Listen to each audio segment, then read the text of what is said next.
Most anyone who has read the Old Testament knows the name Isaac. But the reason most people know his name is not necessarily because of him, but rather because of who he's associated with. Isaac is rarely spoken of in isolation. It's always with his family, Abraham, Isaac, and Jacob. He was a transitional figure, known more for his relationships than for his own personal attainment. He was a link between the two most famous patriarchs, and his importance is found in his relationship with them. Isaac was the son of Abraham, the one known as the father of Israel, and he was the father of Jacob, his overly aggressive son. Even his wife Rebekah overshadowed Isaac by her own cleverness. Perhaps this transitional nature of Isaac's life is the reason why there's not that much written about him in the Bible. By way of comparison, there are 13 chapters in Genesis that trace the details of Abraham's movements. 10 chapters are dedicated to Jacob. Only 4 chapters relate specifically to Isaac, and those are a kind of hodgepodge of different stories. But despite this, Isaac was an essential part of God's redemptive activity, the necessary link between Abraham and Jacob. Genesis chapter 26 records how God twice renewed the covenant with Isaac. And if you read those accounts, you'll notice that God gave Isaac the same promises. He offered him the same protection and guaranteed him the same personal blessings that he had to Abraham. Isaac mattered, and he still matters.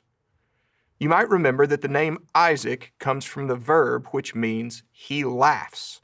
Now, there are several reasons why Isaac might have this name. It might be because Abraham and Sarah actually laughed when they were told they would have a child in their old age.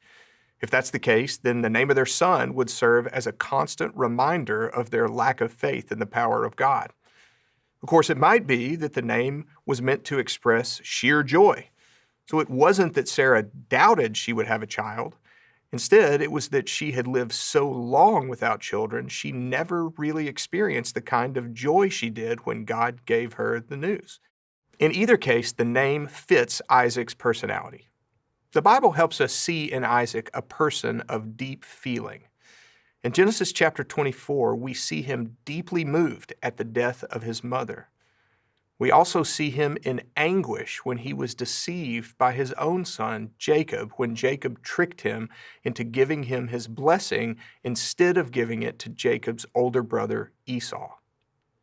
The Bible also paints a picture of someone of deep commitment. Perhaps the best known story of Isaac is in Genesis chapter 22, when God had told Isaac's father, Abraham, to sacrifice Isaac on an altar. And we don't know how old Isaac was at this time, but he was evidently old enough to carry wood for the altar. Josephus, the Jewish historian of the first century, said that Isaac was 25 years old at that time. If Josephus was correct, Isaac was, therefore, old enough to fight back if he wanted to. The fact that he didn't points us to his deep faith, which he learned from his father. Isaac was also a man of deep patience. He wasn't married until he was 40 years old, and he did not have a child even 20 years after that. Unlike his dad, Abraham, who grew tired of waiting for his own son to be born and took matters into his own hands and had a child with his wife's servant, Isaac waited, and he prayed. And eventually the Lord answered his prayer. Isaac has sometimes been called the peaceful patriarch. As he moved from place to place, conflicts arose over rights to the water in particular wells. And in most cases, Isaac was more than willing to compromise rather than argue. He sought peace rather than conflict with his neighbors. It seems he was content to live quietly in faith within the covenant relationship with God. Even so, he spent much of his life on the move, searching out good land and resources for his large flocks and herds. He spent several years at Beersheba, and then when famine came, Isaac moved to Gerar, an ancient inland city on the border between Palestine and Egypt. His activities there were centered around the well where he sowed crops for several seasons. Things continued to go well for Isaac, and he grew even more wealthy. He was so rich, in fact, that he got on the jealous side of his neighbors. He had to move from one location to another location until he finally returned to Beersheba. He made a covenant of peace with Abimelech in which Isaac won a victory of non-resistance against a former enemy. In this experience, we see Isaac at the height of his personal attainment. Indeed, the events of his life demonstrate his political power and wisdom. In a really turbulent period of history, he kept his people at peace, and at the same time, he increased their wealth enormously. His strength was quiet but powerful. But even though he had peace with those around him, he wasn't so fortunate in his personal life. In his later years, Isaac was disappointed greatly by both of his sons. Esau, his older son, chose to marry Canaanite women, and Jacob chose the road of deception for his own benefit. He was also struck by blindness, and he could not see for the last 40 years of his life. The final scene of Isaac's life shows him back at Hebron, where he died and was buried alongside his father Abraham. It's really a sad ending to the story of someone who tended, it seems, to desire to live in peace.